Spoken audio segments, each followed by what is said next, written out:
I guess we can start. Marcy, go for it. So I guess the first thing we should improve the minutes. It's not on the agenda. Oh, was there anything wrong or did I pass? I have two things. All One right. is I wasn't there and you said I was there, which is great, but Oh, okay, so I'll fix that. cross me off. No, I think I have you absent. Am I reading the right minutes? February? You're under 13th? absent. Oh, I'm reading the wrong ones then. I'm sorry. What date was it? February 17th. 17th. Oh, sorry. This is last year's. Oh my God, I'm so sorry. All right, that's I okay. forgot the February ones. I found an error myself. Never Chinese. mind.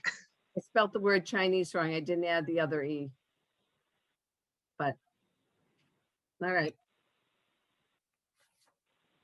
Nothing else. Okay. No further corrections. Minute, no, a motion to accept? Seconded. I move to accept the meeting minutes for February. Second, was that Margaret? Yes. All those in favor? Aye. I'm abstaining because I wasn't there.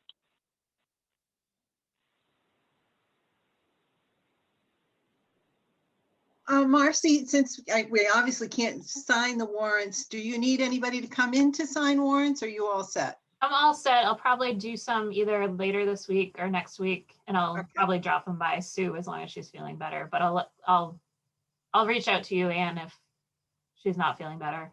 Okay. The monthly reports, I should email them to you guys or make packets and distribute accordingly. Sue Ann's doing a phenomenal job with programming. She had 86 people for Sherlock Holmes, which is massive. Chinese paper lanterns did great. This month we're doing drop and go coloring, and we did 72 and we sold out of those in 3 days. And so we ordered more coloring pencils, and we'll definitely get rid of those before the end of the month. So great work.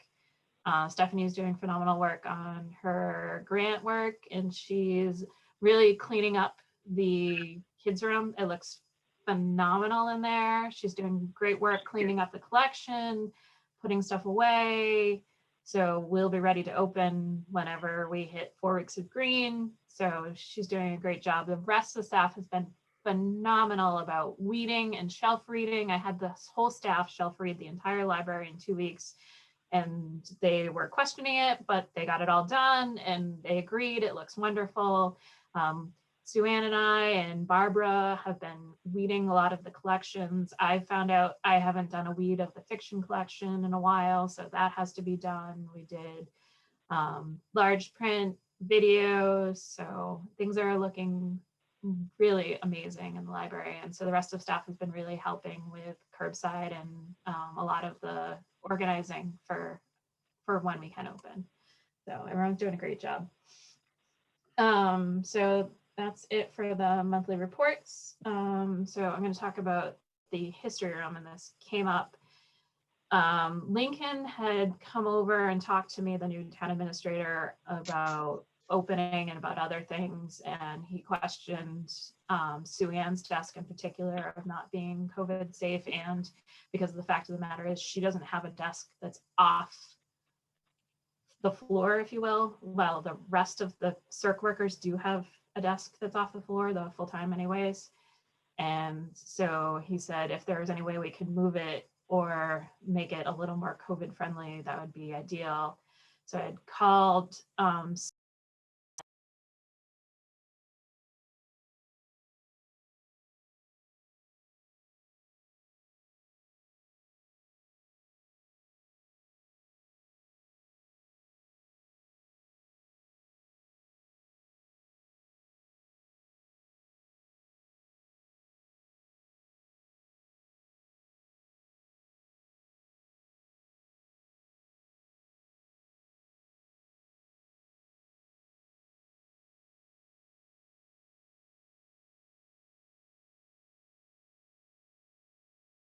they needed for their collection.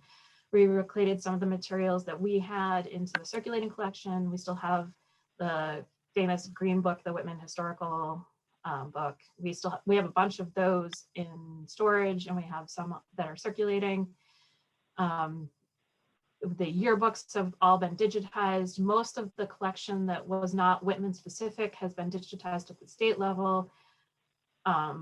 When we started cleaning out, especially initially the non-Whitman stuff, we found bugs in the collection that would have been detrimental to the collection in the history room, but also if they had got to the rest of the collection, it would have been catastrophic.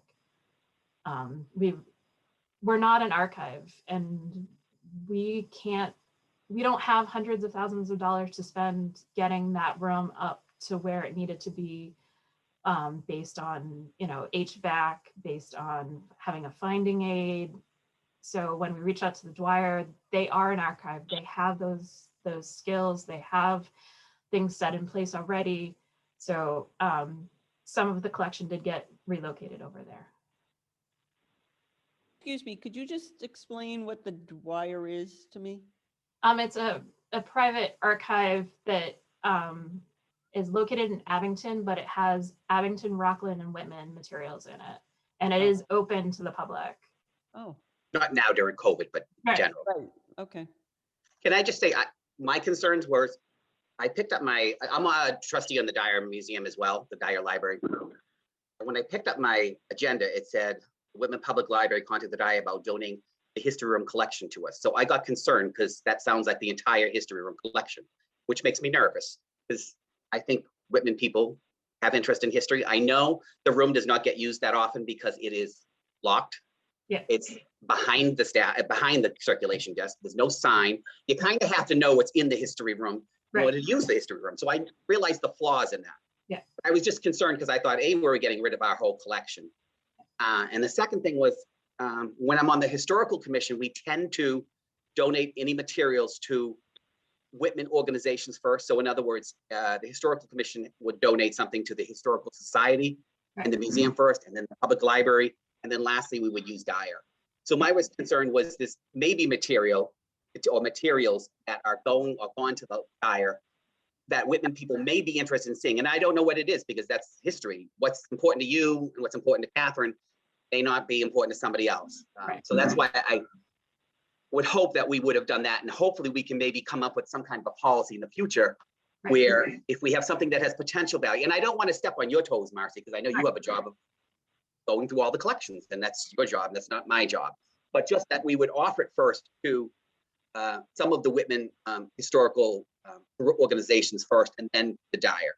And there may be stuff that is appropriate for the Dyer, and that may be where we ultimately decide to send certain materials. Right. And then and definitely in the future, if we want to sit down and I can work on it Sue Ann and I can work on it for next meeting so that you guys can vote on it. Yep. You have a policy in place that things get, I'm happy to do that. As far as the history room goes, now I would love the history room to stay the history room. Yeah. And I've been talking about it for a week now after I found it, but I'm also a realist. Yeah. A room, I mean, it's really in a staff area. I'm not silly. So I don't know, as long as we can have an area or our collection isn't just put in boxes and hidden, as long as, or even if we publicize, you know what I'm saying, that the history room is no longer in use, but if you'd like these materials, if we do something to make the materials accessible to the public, because I think maybe that's it. Maybe the public doesn't even know we have a history room in the library. Some people call it the conference room. So why would you think it's the historical room? They would normally go to the museum first. Most Whitman people would and ask John Campbell if he has any material. But we have material too that might be valuable. And we definitely, once we open, will publicize saying that a portion of the collection got relocated to the Dwyer, and these are their times that they're open. And every time, like, I've emailed them a reference question, they've responded quicker than I can. Yeah, another couple points. I think when we do get rid of things, we should definitely have some kind of a list so that if somebody is looking for something that maybe isn't there, I'm not talking about anything specific, but if somebody says, where is the Whitman book on the blah, blah, blah, blah, blah, we can say, oh, let me look at that. Oh, you know what, that went to the museum. So contact them. So it doesn't look like we just threw things in a dumpster or anything like that. But we prepare when we place it in the right spot. The last thing, if I could just, and this is a little, I know you've donated some stuff to the Dyer. Yeah. They're just holding it right now. Right. I know Marie, the historical commission person, spoke to Dyer director. Is it all right with you or the library or the trustees or the staff if the Whitman Historical Commission gets to look at that stuff that's still being held in abeyance at the Dyer Museum and sees if anything's appropriate for them? I'm not trying to step on your toes or Sue Ann's toes. Well, I mean, as far as I know, it would be more up to the Dyer and between the Dyer and the Whitman Historical. Okay. Just a couple of things. I want to be really clear about what's still here. Hi. So the things that are still here, that anything that's in the collection, and Marcy said this earlier on, those things are no longer going to be in this room. There is a portion of the collection in the 900 section, and there's always been in the collection 900 sections. It's very specific to Whitman history. And that's very active, like it goes out very actively. We have people that do that research. And, you know, I think it's great, and we want that to continue to go out. So when I was evaluating the collection, you know, those decisions were not made lightly. Marcy actually was given final say in what stayed and what went. And as she said before, this is not my first time in doing this. I, you know, did this exact same thing when I was helping to build the Randolph archive. And so when we say that there are materials here that are specific to Whitman, those have been absorbed into our circulating collection that is going to be part of the 900s. Those materials are no longer going to be held in a specific area of the library that is designated as part of a history room. The materials that are going to the Dyer that are still in hard copy that are actually sitting right next to me here, we're sending things that have already been digitized. So some of these yearbooks that have already been digitized, that were part of a public effort, that have already been paid for to be digitized, we're actually going to send things that are still available in a paper version. We're going to send those to the Dyer anyway, which is great because sometimes people still like to touch paper. But we reached out to the Dyer and gave them materials that initially they didn't actually even want. And that was a professional courtesy. I do that as an archivist, and I fully acknowledge that I was not initially hired here as an archivist. I'm excited that we were able to do this, but my concern in even looking at the documents in this room was that they were not properly cared for. They were not many of them were not in a condition where we could even have someone look at them. If you were to hold them in your hands, they were flaking and falling apart. So as I examined them, I did my best to put them in Hollinger boxes and box them up and get them to the place where they would be best cared for, which is the Dyer archive, where they have temperature controls, they have a dedicated archivist, or as I talked to Merlin Liberty, who is the archivist there, and Joyce, who's the librarian there, we even had a telephone conversation about what materials would be appropriate to move there, what materials they already have and they don't want, and what we should deaccession here. Deaccession meaning what should not stay here. Many of the materials, as Marcy already said, are things that were either mass produced or already published, or through my experience at working at other archives, I know already exist in state archives otherwise. So there were a number of conversations that we had over the days and weeks in taking a look at, I looked at every single scrap of paper here. I promise you, every single one, which is what I would do and what I have done when I worked at any of the archives that I've worked at. It's my ethical responsibility as an archivist to do that. And I communicated this to Marie at the Whitman Historical Commission. It's the same conversation that I had with Merlin, and it's the same conversation that I had with any member of the public who has any concern. The biggest challenge that I had in evaluating the collection here is that we didn't initially have a finding aid. So some of the things that people have asked for when they've called, you know, I had photos, I'm looking for this, they simply weren't here when people called. So the other problem that I had, the other major concern that I have is when I was looking at one of these walls, the one that was closest to the staff area, is finding new, fresh bugs, moths or other things that were eating the materials. If any of those were to travel closer to the library, what were those going to do? What could those potentially do to the other books that were here? I know that we are working very closely with the Dyer, trying to work on getting this clock moved, which is a Civil War era clock that initially, when we offered it to the Dyer, the librarian was very excited to have it. And there was a little bit of, you know, there wasn't an initial interest in getting that clock moved. But now we're working together to try to find a neurologist to come and transfer what is a Civil War era clock.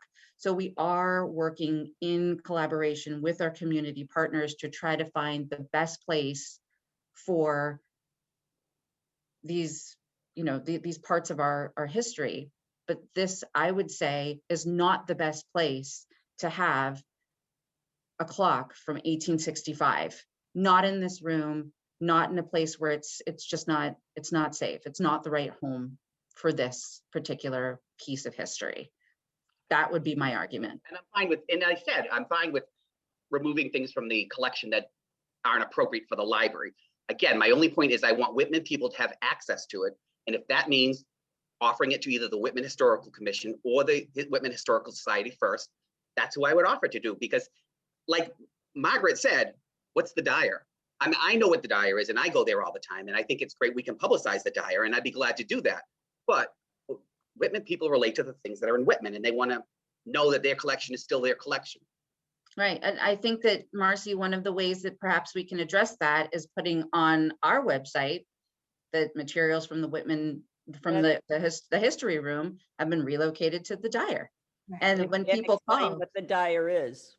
Right. and well, we can provide it. We can also provide a link. A link, and yeah, exactly. Yeah. We can provide a link is what I think we should do, is provide a link out to the Dyer. I think that's what we should. Once it goes to the Dyer, then the Whitman Historical Commission or whatever wouldn't be able to claim it, No. correct? Is that what you're saying, Michael? I'm So saying that's that, why yes. it should be, Things go there, but they can't come back unless they decide Right. to see it. and that's, I think, an important, especially if the Historical Society wants it, because I know there was a conversation about that clock a year or two ago, well, longer than that, when Margaret was, when Elaine Malisi was still chair, that there might be some value in that. So that way you don't want it to leave the town of Whitman. An asset, really, a monetary asset that we. Right, Yeah. exactly. And I think we had that fixed too. I think Mr. Hochstrasser, didn't he come? He has in the past.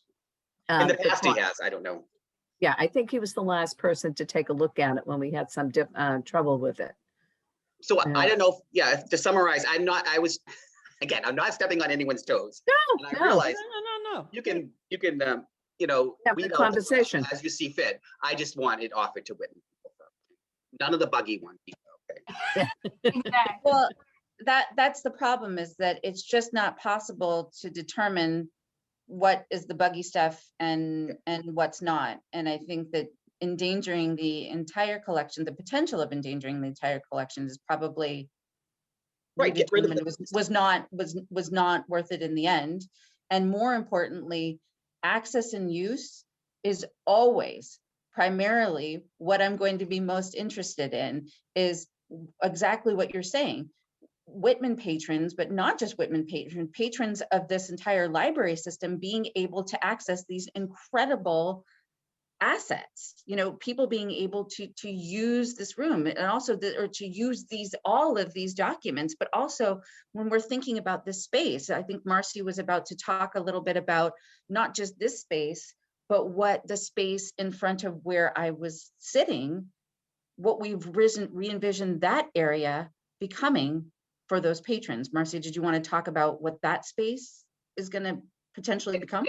So as we've been relocating things, there's a big ploy for makerspaces in libraries. And makerspaces could be anything from very high tech with 3D printers and devices that let you convert VHS tapes to DVDs, or printers that let you print slides. But they can also be incredibly low tech. It could be something as simple as come and make a collage, where you have like in January when we cut up the magazines and discard the magazines, all we could do is when Sue-Ann did her vision board in January, we could do that in the library. And it's something that is so fun. I would love to get a circuit. I don't know if any of you are familiar what a circuit is. It's a printer that a lot of people are using now to do like vinyl decals on shirts and on boards. And they're like a couple $100s. Now that's something that if we could find a grant for makerspaces, and they're huge, like I'm sure we can do this, and we buy a $300 circuit, someone could come into the library and make those cute little decals that like my baby's 1 month old and take the picture. Because the circuits, while for us for a one-time cost of $300, it's really cost prohibitive for some of our community members. And then it's something that anyone could come in and they could use it, and we could charge either a nominal fee just to offset supplies, or we could even have like the friend sponsor so that then it's, there's no cost involved. So these are like, we could change the space where Sue-Ann is currently sitting into something that could be huge and revolutionized. We're relocating some of the DVDs, and we've weeded the collection well within ALA guidelines. And now there's going to be space in front of where the television series is, and we can put comfy chairs and a charging station so people can charge their devices and sit there and talk, instead of having the comfy chairs by the quiet study rooms and the quiet computers. We're just going to relocate that furniture and then eventually get some sort of charging table or charging station. Like, see, these are things that we can do. Some of there's no cost involved. And this is going to create a space that is going to be so much better for the community. There was one other point that was made about whether or not the clock had value. When Marcy and I were going through the documents about the clock, and actually all of the paperwork, we found no paperwork whatsoever. One of the first things that I asked Marcy is, do we have any paperwork whatsoever about whether or not any chain of custody paperwork, any transfer documents, any appraisal documents, anything whatsoever about this collection? There are none. We don't have anything. We found some references to the clock on estimates on insurance, based on the library. Those are guesstimates about what the value of the clock may have been, but there's nothing to back up the appraised value of the clock. So again, I want to assure the board, and I want to assure the public that we did our homework when it came to this.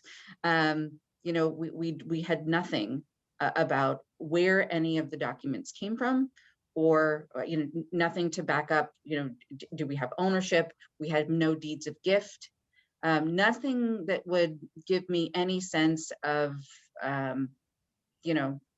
was there anything saying that any of these had to stay in the library forever? That's what I was looking for. What were the rules that said, where does everything have to stay? And that's what any archivist would look for.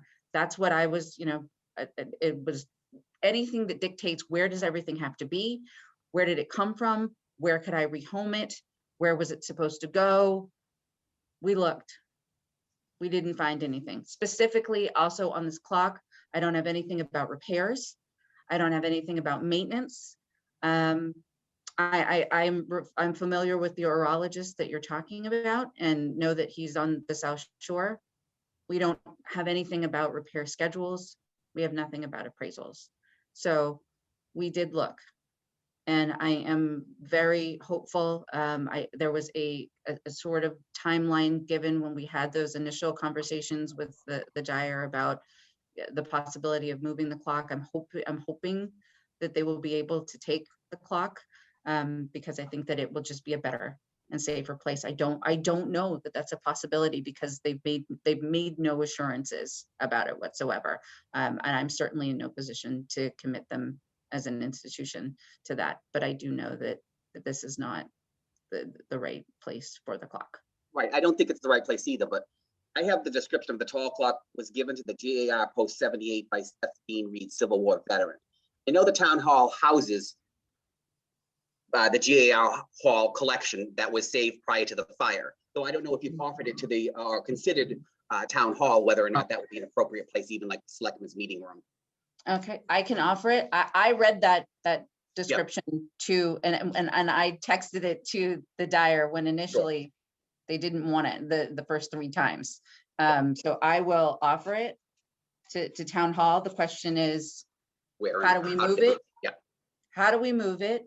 The delicacy of moving it, who wants to move it and who's going to pay to move it. Right. So, but I just don't want to see it kicked over, damaged, or any of that, because a clock like that has to be moved in pieces from what I understand. And again, I am not a neurologist. I am not a clock specialist. I am not any of that. When I worked on Civil War collections for a year while I was an archivist at the Howard Gottlieb Archival Research Center. And, I have a lot of respect, and I'm also a veteran. I very much respect this. I'm also a member of the Military Historical Society of Massachusetts. And so this, I understand the value of this clock, and I respect the value of this clock to this community, but I do want to see it go to the right home. I do. But I don't want to see it damaged. Mr. Hochstrasser lives in Whitman, so he was at the deli I was at today, which was kind of ironic. I didn't say anything. Mention the clock to him, but yeah. Michael, was that ever in the town hall anyways, when the library was there? I believe it was. I believe Elaine said it was when I had a conversation. Yeah, so that's its original home, is being at the town hall. Yes. So maybe we should send it home. Yes. I think sending it home sounds good. The question is, how do we get it there? So, and if the board would be supportive of that, I think that it's great. It's a matter of how do we get it there, and would the board be willing to pay to get it there? Because it's going to take some moving to get it there. Well, Yeah. if we moved it once, maybe we can ask Mr. Hochstrasser. Oh, it was You done, know. yeah. Yeah, I had his son in kindergarten. I don't know if that does anything. Tell you what, I will call. If that will satisfy the board, I will call. Just to get some info, that would be great. Okay, I will call, and then I can update you with the next Oxford meeting. and the town hall. I You'll will call call the them town- both. Okay, I will call them both. I will call about moving, and I will call to see if the town will accept. That was a long talk. I'm sorry. No, that's okay. Are there any other questions about the history room, the work that was done, my evaluation of the collection, the reasons behind it, where anything is going? I'm happy. I'm happy to answer questions, any questions at all. I don't feel like anybody is stepping on my toes in the least. I'm completely happy to answer questions, and I recognize that we will continue to get questions from the public as we open, and it's fine. It's great. I think that it's wonderful. I anticipate them. Yeah, some of the reasons why we've done some changes, especially in the last month or so, is because we think the public's going to be so happy that we're open that some of these harsh changes, they're going to be like, oh, well, at least you're open now. Yeah.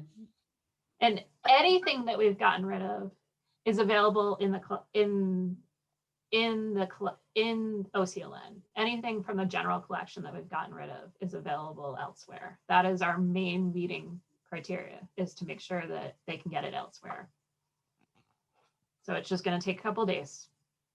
Marcy, I think everybody now, when they go into a place that they haven't been in, they notice the changes. Because I think you automatically think they're trying to be COVID safe. Right.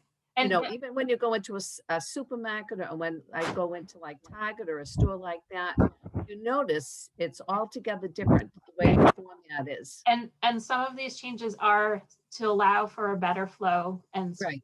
Yeah. allow for better social distancing without a Right. doubt.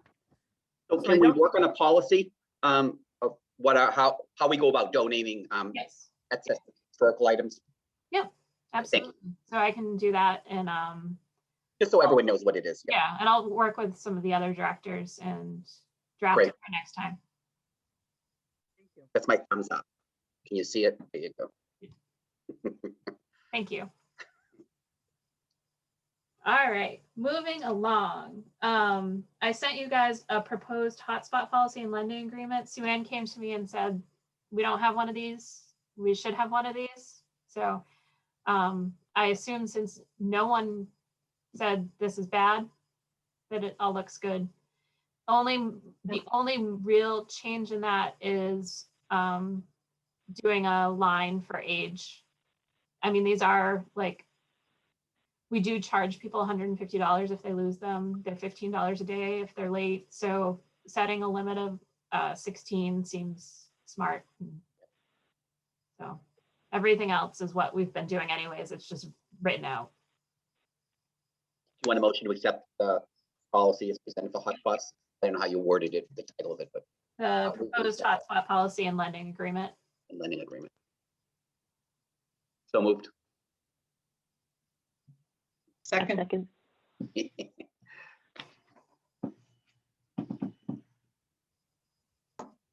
Okay. Next, I have. Wait, did they actually vote? I don't know. They didn't actually vote. They have to vote. Okay. thumbs up. All those in favor?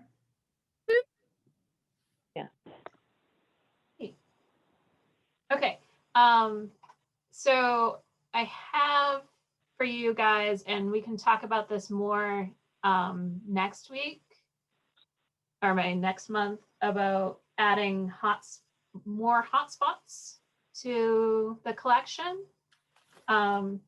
So TechSoup is a website that allows nonprofits to buy software at reduced costs, and they have a deal right now for hotspot devices where it's $17 for the hotspot and then $120 for the service for the year. Right now, we are paying for our 2 hotspots $37.99 each for a month. So Wow. this is so much cheaper. Yeah. So if we added, they let you buy up to 11. If we added 11 hotspots, it'd be $187 for the hotspots themselves total, and then $1,320 for the year for the whole service for the year. So it's That's a bargain. it's about $1,500, and I think this rate right now is good till the end of the fiscal year, till June 30th. I think we should jump on this and make this happen. Sue Ann had Central Site run some numbers on how much our hotspots have circed, and it's our top circing item every year. It's constantly we have one family always on hold for it. We have like 3 other people that are always using it. Mhm. So the fact of the matter is these 2 hotspots are reaching about 4 families. Right. And this, it's not acceptable. When the schools closed down last March, the superintendent sent an email saying that the library has hotspots. How nice of them. This is long overdue. I'm not sure if did you forward the proposal that I wrote up, Marcy? I don't know if you sent it, but I think it came to No. what, 1980? Okay, so the thought behind this too is, if Whitman is a town of, a little less than 15,000. You know, this is not even one hotspot per 1,000 residents, and for rural communities, it's thought that you would at least have maybe one per 1,000. This would bring us up to 13. So we're not even hitting the floor here.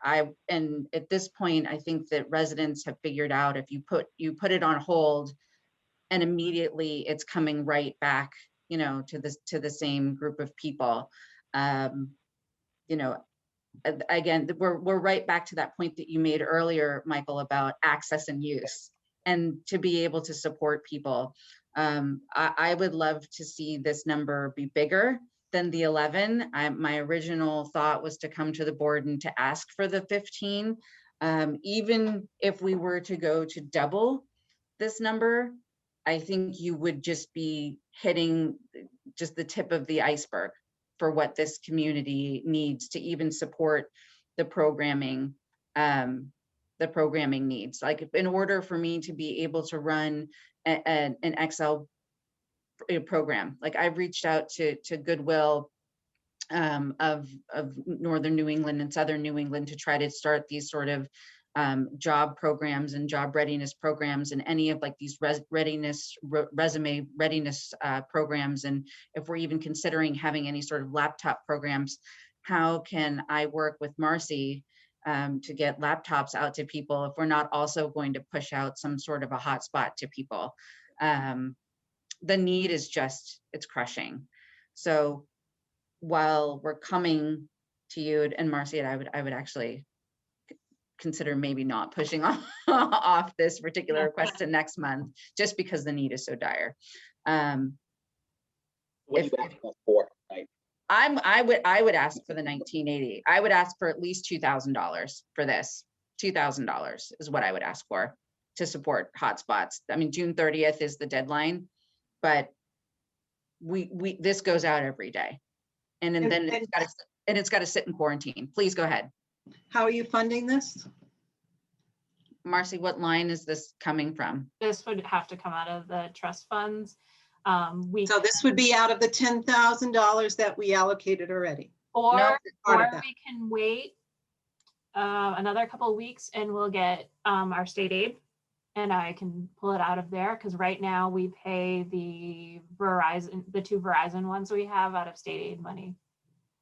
And that is perfectly reasonable. So if you would like, I do actually have $1,300 in that line right now, but our last check of another $10,000 should come by the end of March, if not the beginning of April. So I can start things in motion right now. This would not be coming out. This is not. I'm not asking out of adult programming funds. This is something that's. This is supporting library. Everyone. Right, because we mentioned this. I think Margaret and I mentioned it at the last meeting, that we've never done this before. We've never allocated grant monies without a specific, oh, this is going to be paid for the rug. So it's going to, maybe we'd have an estimated cost, Right. $5,000-6,000, and, you know, give or take taxes, it's going to be within that range. Right. We've never done this before. So I would really like to see a list, an itemized list of exactly what this is going to cost. Right. So So yeah, I'm uncomfortable with Right. what we did last time. And if we could reconsider, I don't know, Michael, how much it's just the meeting.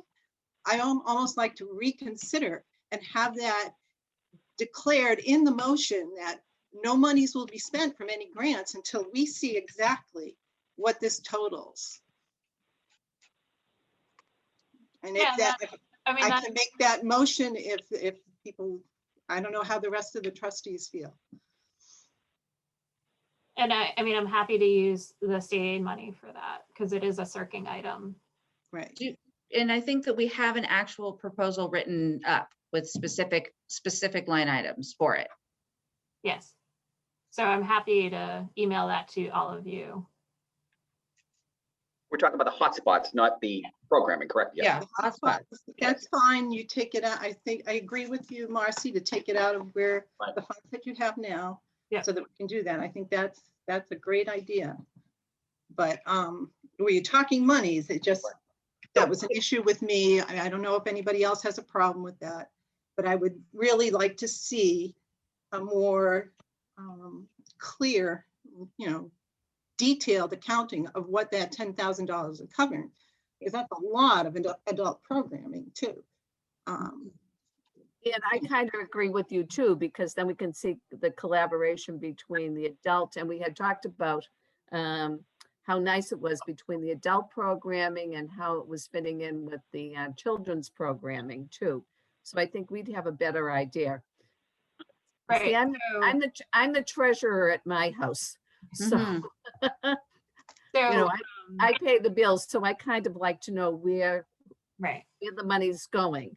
So for the April crafts, we're doing a gardening theme.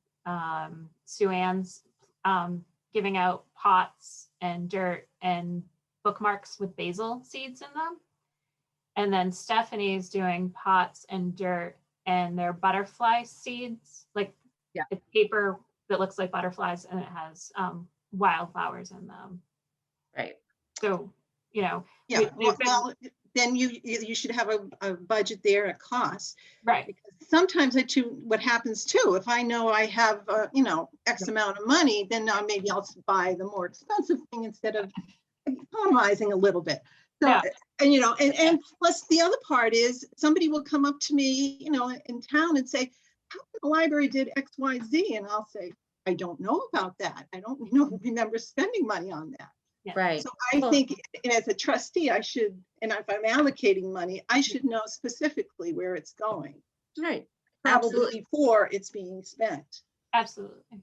And for instance, this month, our adult craft, our coloring pages didn't cost anything, but our pencils did. So there was a blend of it. It's sort of both. And we always choose the cheaper option when we can.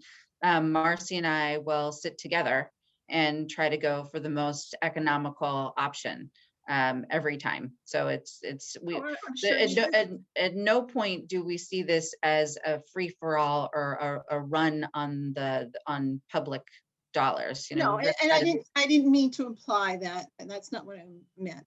But I would like to know, you're planning this, it's going to cost X amount of money. I don't want to just see a warrant coming across and saying it's coming out of grants. I think if it was a separate piece of paper that said, okay, we had this program for adults and children combined with the pots, and this is the amount of money that was spent. Well, That's all I'm asking, a more right. specific, detailed Sure. accounting of the funds. And that $10,000 is not going to cover children's programming, and they're not always going to, that Stephanie has her own particular programming and she gets her funds from somewhere else. Right. I don't know how she's accumulating that, but we're going to make an effort when we can to try to plan together. And we've already worked through summer reading. We're trying to plan through August. I've already looked into May, and I'm planning for May on my particular craft project.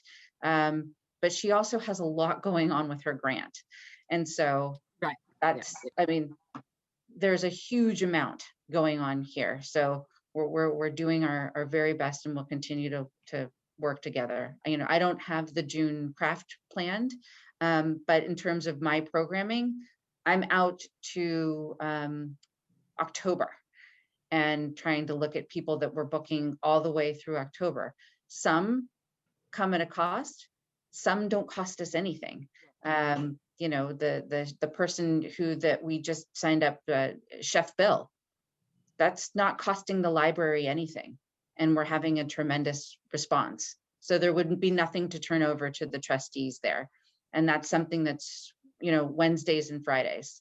I make every single effort possible to get this community as much programming as possible, the best quality programming possible, in the most cost-effective way. And I'll continue to do that. I'm committed to do that in the most variety way that I possibly can. And I'll continue to. Yeah, we have a list on my board, like cooking, finance, adulting, minimalism, music, knitting, foreign language, health and wellness, parenting. And each day she comes in and is like, I booked this, let's work on this, let's find this. She's just booked, or she's talking to someone about these two nurses that started a charcuterie project. She's talking to these two people that two women that were building tiny homes, and how they figured out how to do repairs and construction all on their own, so that they can tell other people how to fix their water heater or how to put drywall up. And these are things that, you know, we've needed and that we haven't done. And yes, there is going to be a little bit of money spent, but I think a lot of it, we're gonna find ways around. And we do have this like set of, we spend $250 for most pro performers. There are some that we're booking right now that, you know, your bigger names that are gonna be closer to 500. But Yeah. there are people that we've talked to that we've been like, this is kind of where we're at. And they've been like, oh, well, we can go. Yeah. You know, we can go here. And we're like, that's great. You know, I'm happy to do 200. There was someone else recently that we're going to have guitar lessons for an 8-week class, you know? And so these are things that like initially they might be like, oh, this is, you know, a lot of money to shell out, but for an 8-week class of guitar lessons, that's a couple of $100s. I mean, these are things that there is a demand, there is a need, and people will really appreciate them. Yeah, guitar lessons at 10 students at $120 an hour for 10 students is $12 a student. If we're doing that for 9 weeks, I don't know that we can beat that when we've got a Berkeley graduate who's, you know, certified in music therapy. And No, I think the programs that you're getting are wonderful. I'm not questioning that. My question was only that, I mean, if you could have the detailed, you know, expense sure, noted, you know, when they come, then that would be, I think, the smart thing to do. sure. Yes, absolutely. I can definitely have that for you. Okay, thank you.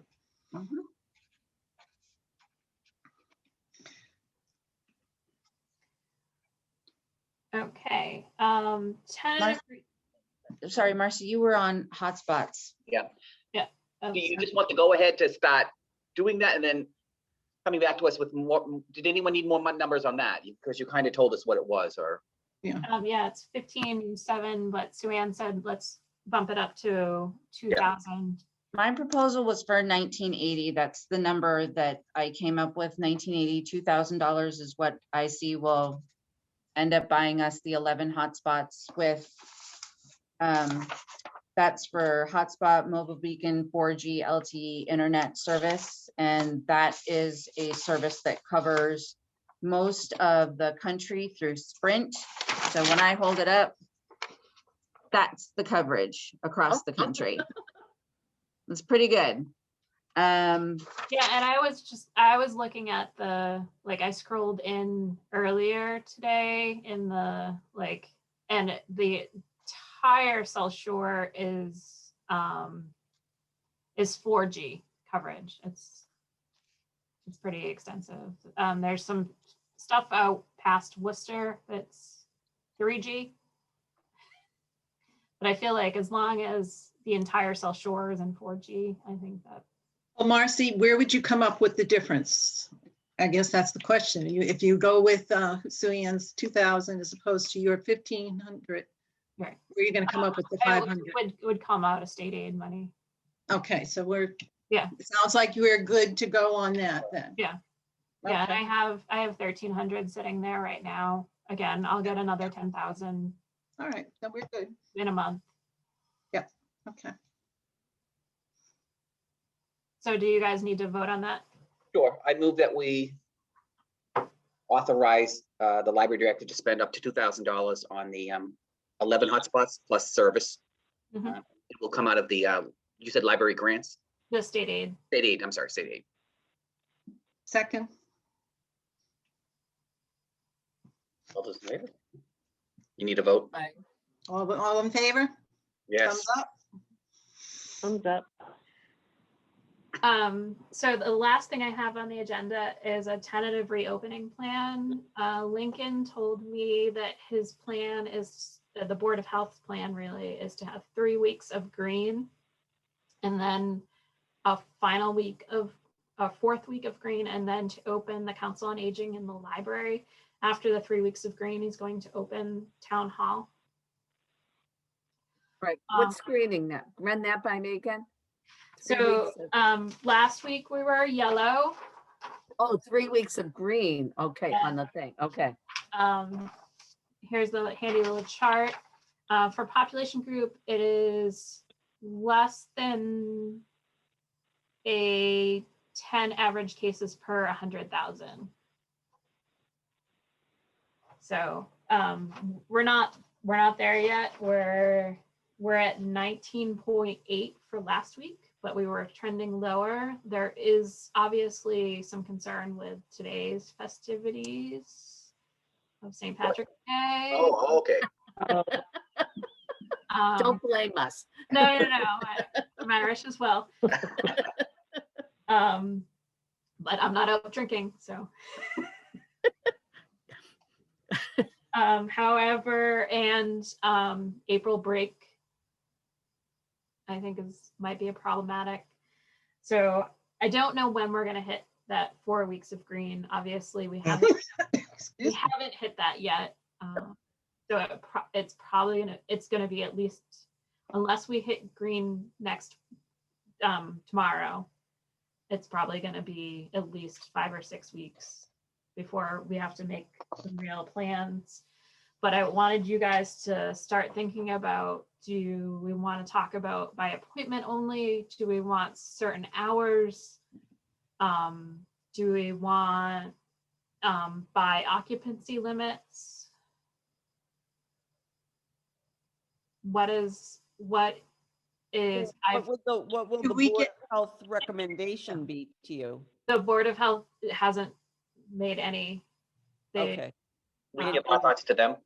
Right, and it's basically, Lincoln said it was up to you guys what you felt was best. I can reach out to the Board of Health again and say, do Well, you- I just didn't know if they had offered any guidance, because I mean, otherwise it seems as though it would be based on what is reasonable occupancy for the library. I mean, that, Abington has the only one kind of around us that has been open periodically through this, and Yep.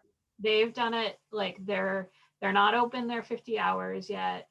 They're doing it by occupancy and time limit. So half-hour of browsing, 15 minutes of browsing in the children's room, one family at a time in the kids' room. Is that by appointment? No, it's like occupancy. So you just show up during the times that they're open. If there's too many people, you have to wait outside.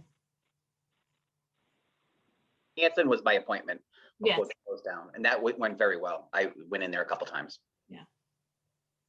So we could do either of those, and I think that would be fine. There obviously, if you're doing by appointment, I think there is a little level of less support staff needed. Because if you're doing it by occupancy, you have to have someone at the door saying Right. no or yes. Yeah, with the tracker. Similar to like the grocery store. Where if it's by appointment, then you just, I would go by appointment, would and then too. you can, I would- yeah. Control it better. right, and then you could, in theory, like wipe things, like you could set Yeah. times so that there's time to wipe things down. I also think that you're not raising a level of expectation for people if they go, I mean, you put the kids in the car, you think you're going to be able to get to the library, and you get there and you can't get in. Right. And, what are you going to do to occupy your time waiting to get in, other than walk on the sidewalk there and look at the book, which is great. But, there's just, I think it's raising a level of expectation that might not be realistic yet. Right. So it seems logical to me to do it slowly. Right, and I do think initially it should just be browsing, like no computer use. Oh, yeah, yeah. Like you're just coming in to look at the books, pick Yeah. up what you want and leave. Yeah.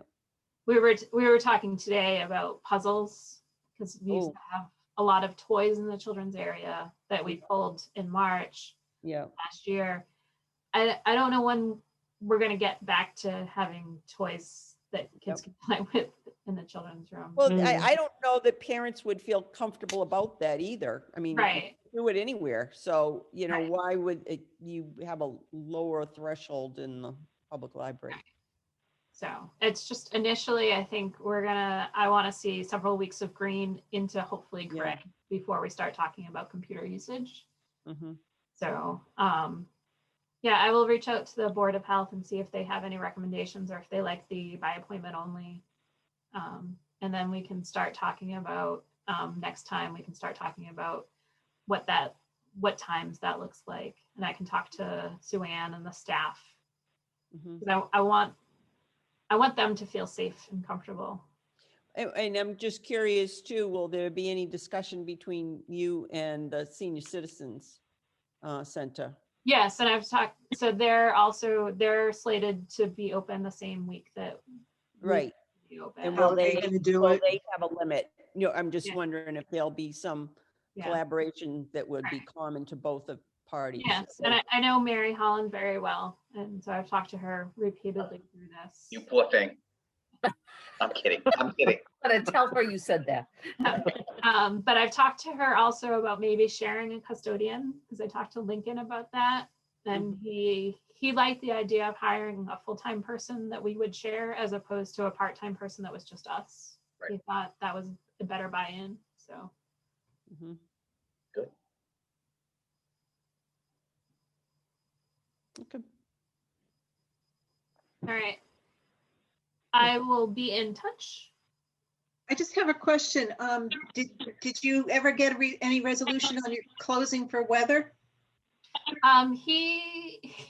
Lincoln said he would like to be notified if it's outside of normal town hall hours, if we thought it was unsafe for staff to come in. And I said, so you don't mind me calling you nights, weekends? He said, nope, not at all. And I have his cell phone number, so, which I never had Frank's cell phone number. You would notify him? Yes, Or I would call him and say, I think this is bad, and I've talked to the trustees. Okay. Thank you. And he would Great. either say, Good. you're right, it's bad, or I think you're being realistic, ridiculous. And did we hear anything more about the flagpole? I know Ben's still working on it, Okay. and I think he's finishing up fundraising. Can I ask a question as well?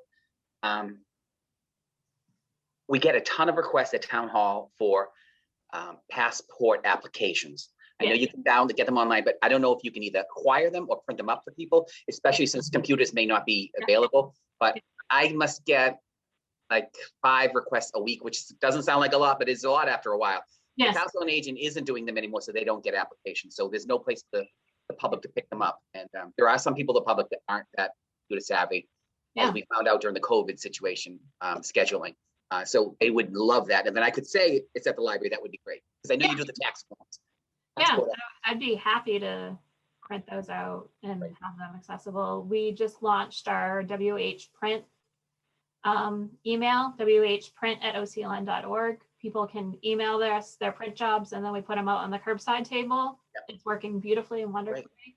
Oh, good. Also, because the Friends haven't been able to do a Friends sale in a while, we just launched this week 5 for the Friends, $5. You get a bag of books, Yeah. or adult books, kids books, DVDs. You don't get to pick or say, but high quality, decent materials and a lovely bag. Excellent. All right. Motion to adjourn? So moved. All in favor? Yes. Double thumbs up. Thanks, Marcy and Sue Ann. Thank you. Thank you all. Ooh.